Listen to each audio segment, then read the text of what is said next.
23,86,000 రూపాయలు అఫిడవిట్లో చూపించాడు. 25 కోట్లు మళ్ళీ ఎట్టొచ్చింది ఆస్తిని ఖర్చులా పెట్టావు నువ్వు ఎలక్షన్కి? నాకు అర్థం కాని విషయం ఏంటి, ఇక్కడ ప్రజలకు అందరూ కన్ఫ్యూషన్ ఏమంటే 25 కోట్లు వచ్చే ఆస్తి ఉంటే నువ్వు ఎందుకు రాజకీయాల్లో ఉంటున్నావు? నాకు అర్థం కాల. నీకు 2-3 వచ్చేసి చదువుకొని దుబాయ్కో బ్యాంకాకో వెళ్ళిపోయి ఉంటావు. ఆ విషయం అందరికీ తెలుసు. ఆ విషయం చంద్రబాబు నాయుడు ముందే పసిగట్టాడు కాబట్టి నీ సీట్లో పోన్నాడు. 25 కోట్ల ఆస్తి వచ్చింది, నేను ఎలక్షన్కి 25 కోట్లు ఖర్చు పెట్టానని చెప్తున్నాడంటే ఎంక్వైరీ వేయాల్సింది నీ మీద. సిల్లిపుట్ నీ మీద ఎంక్వైరీ వేయాల్సిందే.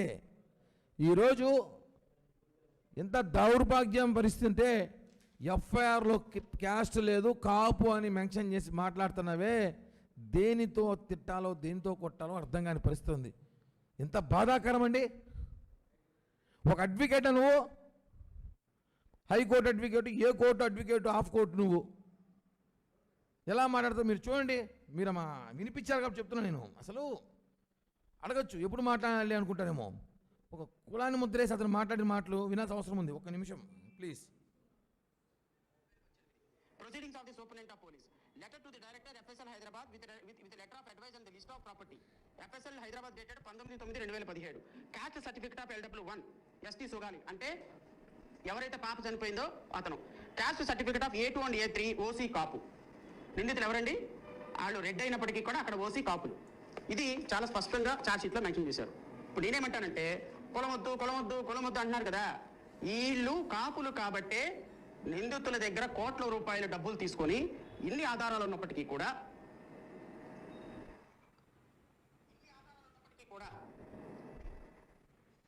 ఇన్నారా ఈ సిల్లిపుట్, ఈ ఆఫ్ కోర్ట్ 71 ఓటు తీసుకున్న పోటుగాడు ఏం మాట్లాడు విన్నారా?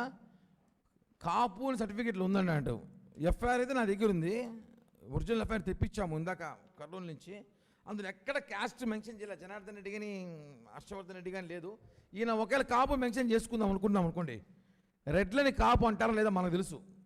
రాయలసీమలో ప్రముఖ రెడ్లందరినీ కూడా దాదాపు కాపులే అంటారు ఇక్కడ. ఆ విషయం తెలుసుకోవా సిల్లిపుట్. మా తిరుపతిలో కానీ రాయలసీమలో ప్రతి చోట కాపు వీధులు అంటే మేమంతా బల్జోలు వీధులు అనుకున్నాం. కాదు అవంతా రెడ్లు, పెద్ద కాపులు. రెడ్లు అంటే పెద్ద కాపులు ఇక్కడ రాయలసీమలో. ఆ విషయం ఈ గుంటూరు విజయవాడ నడి రోడ్లో ఊగుతున్న ఈ ఆఫ్ కోర్ట్ అడ్వకేట్ తెలియదు. ఇలా చెప్తున్నా, మీరు కాపు ముద్ర వేయాలని చూసి మళ్ళీ ఒకసారి కాపు పేరుతో డ్రామాలు ఆడాలని చూస్తే మాత్రం బాగోదు. ఆల్రెడీ నీ పార్ట్నర్ ఒకటి జైల్లో ఉన్నాడు, మీ ఒక డిప్యూటీ సీఎం. నువ్వు బయట ఉండి మాట్లాడుతున్నావు. మేము ఒకటే హెచ్చరిస్తున్నాం మీరు జనసేన పార్టీ తరఫున కానివ్వండి. ఎవరైతే ఈ అడ్వకేట్ శ్రావణ్ కుమార్ ఉన్నాడో ఇతను మీద అన్ని రకాల విచారణ చేయాల్సిన అవసరం ప్రభుత్వానికి ఉంది. ఇతను చాలా చాలా చాలా చాలా ఇంటెలిజెంట్ అనుకుంటున్నాడు. ఇంటెలిజెంట్ అయితే కులం ఏ పేరుతో ఏ సర్టిఫికేట్ వస్తే కూడా తెలియనంత అమాయకత్వం ఇంటెలిజెంట్ ఇతను. మీకు నమ్మకం లేకపోతే విజయసాయి రెడ్డి గారికి ఫోన్ చేసి సర్టిఫికేట్ తెప్పించుకోండి. ఎందుకు మీ పార్ట్నర్ జగన్మోహన్ రెడ్డి గారు కూడా కాపు సర్టిఫికేట్ తెప్పించుకొని చూడండి. అంతెందుకు మా రాయలసీమ రండి, కడప రండి, అనంతపురం రండి, కర్నూలు రండి, కాపు వీధుల్లోకి వెళ్ళండి. కాపులంటే ఎవరి వీధి కనుక్కోండి.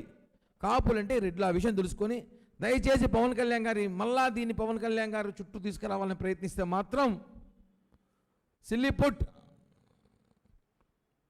కొన్ని మేము మాట్లాడకూడదు, కొంతవరకే అని మేము ఆలోచిస్తున్నాం. ఎగ్జాంపుల్ చూసావు, ఒకడు ఏడున్నాడో మీరు ఏదో పొడుస్తారని చెప్పి నిన్ను నమ్మి వాడు రోడ్లు పైకి వచ్చి సొక్క ఇప్పి తిరిగినాడు. నిన్ను నమ్మి నువ్వు అని లోపల పంపించేసినావు. నువ్వు వాదిస్తే బెయిల్ వస్తే రావని మాకు తెలుసు.